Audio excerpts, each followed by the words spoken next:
Good afternoon and welcome to News Update. I am Udwa Kobong at Chibum. The cost of running governance in Nigeria is said to be on the high side over the years. Stakeholders are therefore worried about the development and are seeking ways to address the menace for national development.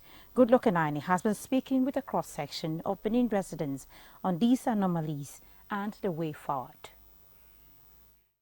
Cost of governance is the money accrued to the running of government. It is also the cost incurred by government in the course of providing goods and services to the citizenry.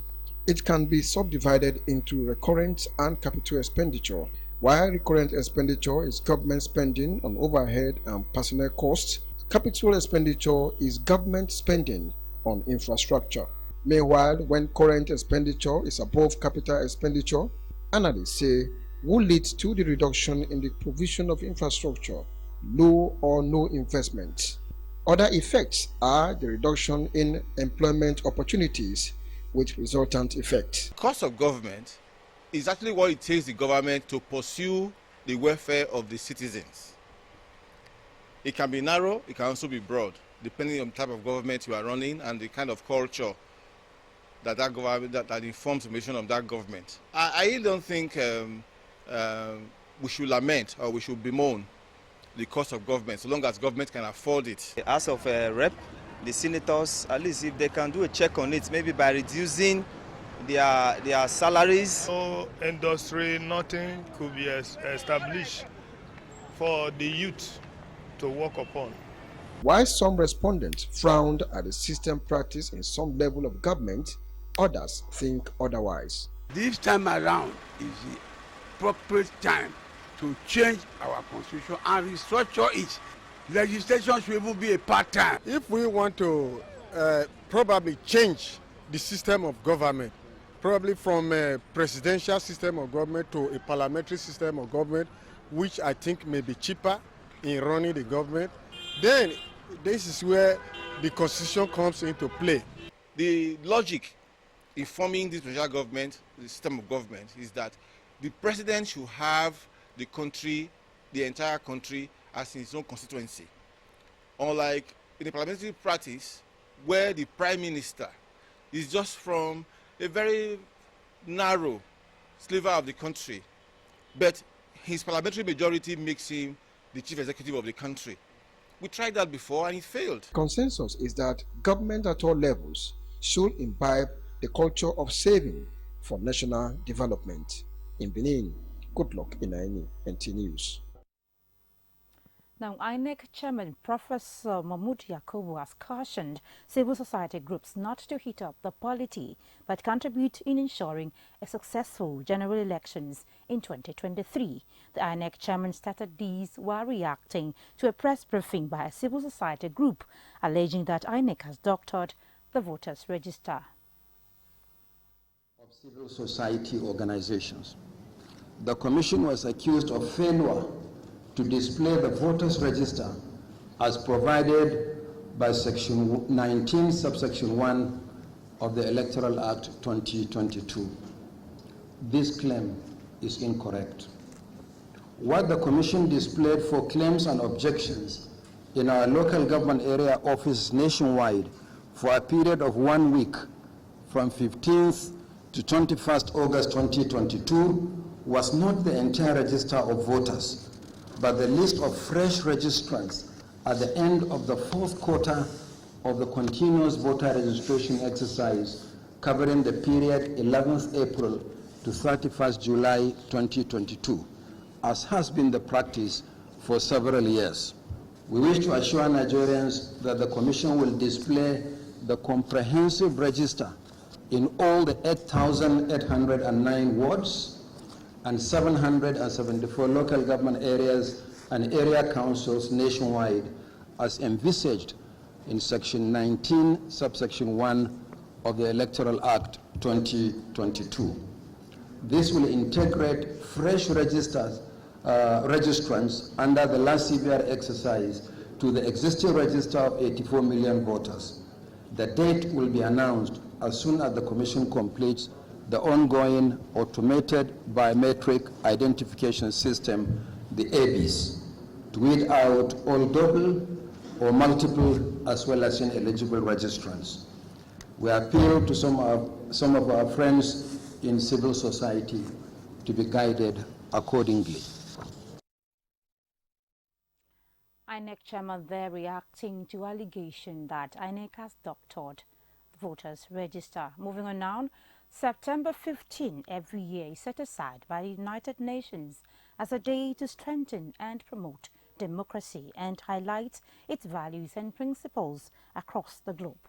On this year's event, which marks the 15th anniversary of the International Day for Democracy, Jutabugu takes a look at the theme of the celebration. Around the world since 2008, International Day for Democracy promotes freedom and encourages equal participation of all citizens of a country in national issues and programs for democracy consolidation. The rising threats to democratic principles and press freedom globally have, however, compelled the United Nations to focus on the importance of press freedom in democracy, peace, and delivering on sustainable development goals. Without press freedom, we cannot talk of democracy, because democracy is about the people. And as such, governments the world over must place high premium on press freedom. Draconian laws that regulate the press cannot give the press the freedom, to actually fulfill its obligation to the people at the fourth estate of the realm. Because you can't talk of democracy without talking of freedom of speech. You can't talk of democracy without talking of freedom of information. Democracy is talking about freedom. Democracy is talking about access to information. Democracy is talking about doing the right thing politically. Acknowledging that the media is not yet enjoying the kind of freedom it requires to effectively discharge on its watchdog role, some analysts and media professionals raise concerns over the implications of a stifled press in a democratic dispensation. 90% of media owners have been compromised as a result of the democratic governance we are experiencing in Nigeria. They are friends to governors, they are friends to politicians, senators, House of Reps. So you hardly could do anything, because when you even want to write, the man you are writing against will pick phone and call the person, your boy is embarrassing me here. And then it puts your job at risk. If there's any thing happening in the country, but the journalists will be afraid to write it the way it is, because they'll be afraid of the people on top that will stop them. With the nation's general elections 6 months away, experts advise that the media should strive to self-regulate in order to avoid heating up the polity unnecessarily. In Benin, Jude Abugu, NTA News. The news is being streamed on our YouTube channel, and you can catch all the latest happenings on our YouTube channel, NTA Benin. You can also contact us via the number 0915 355 9648 on any breaking news and happenings in Edo State. WhatsApp messages can also be sent through the same number. We now take a break. We'll be back shortly. Please stay tuned. Next time you visit the ancient city of Benin, 2 things will excite you: the warmth and welcome of its people, and of course, the class and style of its hospitality business. Randeki Gold, home of hospitality like no other, located in one of the most serene environments in the ancient city, truly classy and exquisite with world-class facilities, fully equipped digital multipurpose hall with life-size, ultra-high definition LED screen, 180 square meters king-size swimming pool with bubble bath, enough to leave you breathless. The exotic Ariel's Bistro and Grill restaurant with variety of continental dishes, especially some of the rarest delicacies you can find in town. Fact is, a visit will truly convince you that we are gold. Randeki Gold is the gold wing of the prestigious Randeki Royal Hotel at 6 Uhenoyi Street off Ihama and Boundary Roads, GRA Benin City. www.randekihotels.com. Randeki Gold, our hospitality is gold.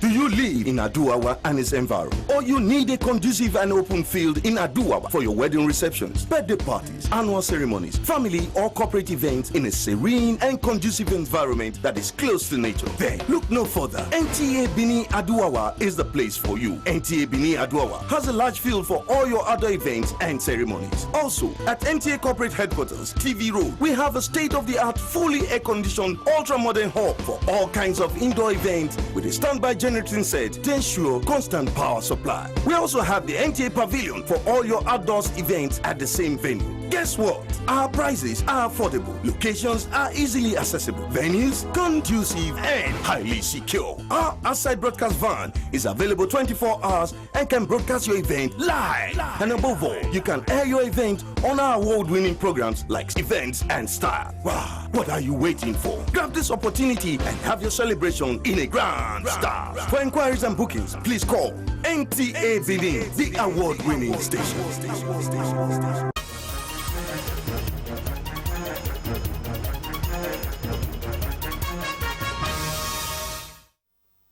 Many thanks for staying tuned.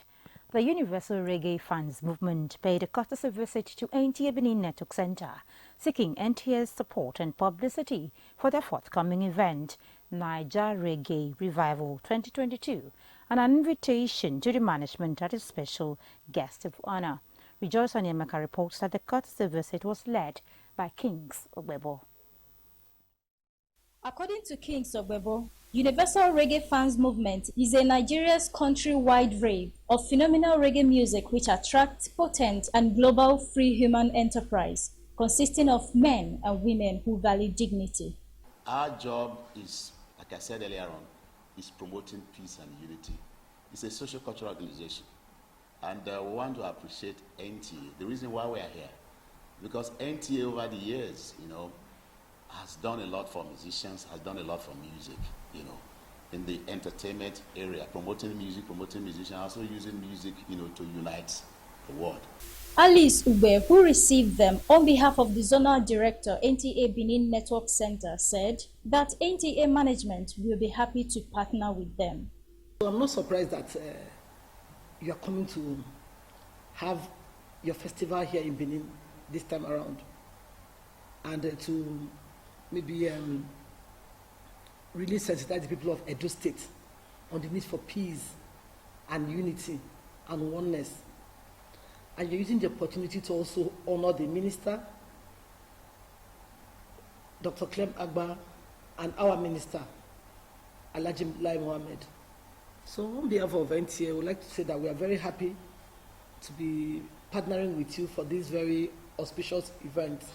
Universal Reggae Fans Movement was established in Edo State more than 2 decades ago, and the artist has this to say.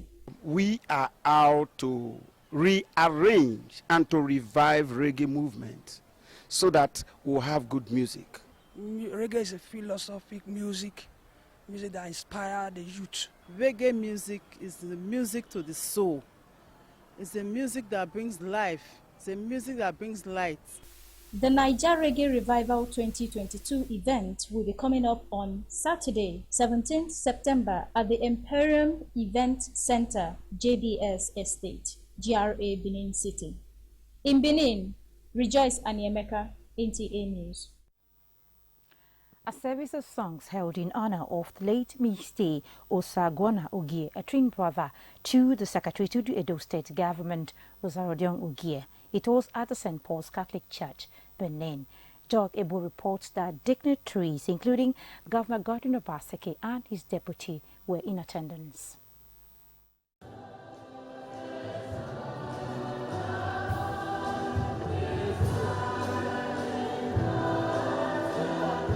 Tributes poured from the priest and family. As we gather to console the family, we know that every drop of tears that flows from your eye, they are a mark of your love for your husband and father. Our beloved brother, uncle, father, husband, Mr. Osagwana Ogie, who has departed from this side of eternity, is also very well known. In a homily, the presiding priest urged the congregation to maximize time on earth, pointing out that no one knows the hour death will come knocking. Do not be delusional by any form of prayer that says you will never come, but rather pray for a good life and a holy death, that when we die, we are ready to meet our Creator. Should be our prayer. The governor, Godwin Obaseki, had encouraging words to the family he left behind. Just from our relationship with his twin brother, that tells you a lot about the kind of family he comes from, the kind of person he is, the kind of upbringing he would have had. And that largely explains the sort of life he led, a life of hard work, a life of giving, a life of relationships. Friends say he will be missed. He has lived a good life. From what you can see here, it shows that while he was alive, he has touched so many persons, and that has been demonstrated in the turnout of events, as you can see. Osagona was one man who participated in every of our events. Every of our events, he showed concern, he supported families, supported people. The death came to us as a massive surprise. But God knows best. We thank God for his life. And pleasant human being. He will rest in peace, certainly. Rest in peace. My condolences to the entire family, and may God rest his soul. Late Osagwana Ogie died at age 62. He is survived by his wife, children, and his twin brother, Secretary to Edo State Government, Sarodion Ogie. In Benin, Joy Igbo, NTA News.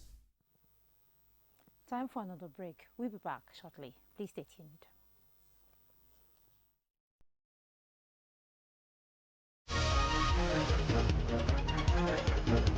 It's like I can't keep myself. I can't keep myself. I can't keep myself.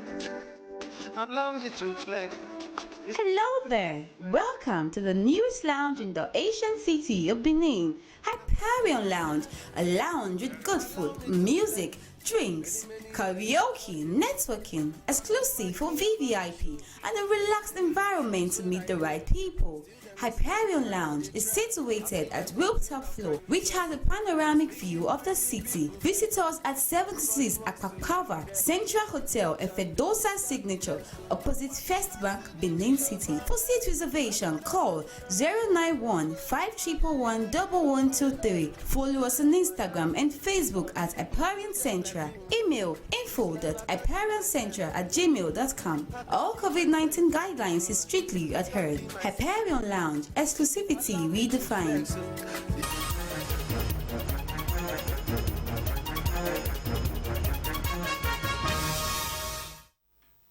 Many thanks for staying tuned. And now to sports.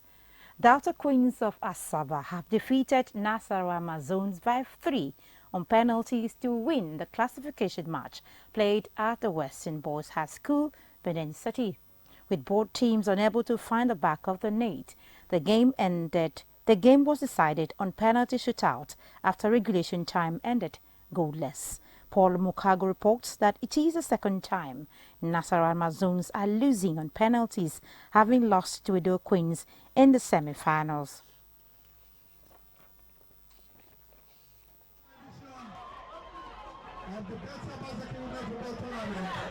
In our semi-final match against FC Robo, we lost concentration, okay. and I knew if we get it right today, the game will be okay for us, because we know Nasarawa is a very good side. We gave them their respect, and they also gave us our respect. At the end of the day, we came out triumph. No matter what level of preparation you have in life, it means that there's always room to become better. So we didn't get what we want. It means there are play areas we need to work on. As you can see from our semi-final to the third place, we were not able to convert our chances. So we'll go and work on our goal scoring so that we don't get into times or tight corners that we'll have to end up again with penalty kicks. Still talking sports, President Muhammadu Buhari has commended members of the Nigerian delegation to the 2022 Commonwealth Games held at Birmingham, United Kingdom, for their achievements in doing the nation proud.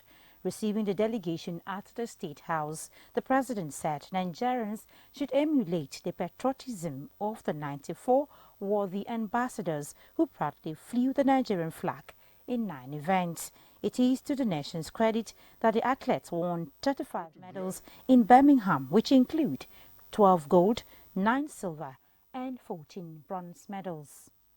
Our country. Our sportswomen and men have become a beacon of hope to the entire nation wherever they wear our national colors. Toby Amusan also successfully defended a Commonwealth Games title, which she won in 2018 in Gold Coast, with a Games record in 2022 in Birmingham, United Kingdom. We are gathered here to celebrate these iconic young women and girls who have brought about renewed hope for our country in the global sporting arena.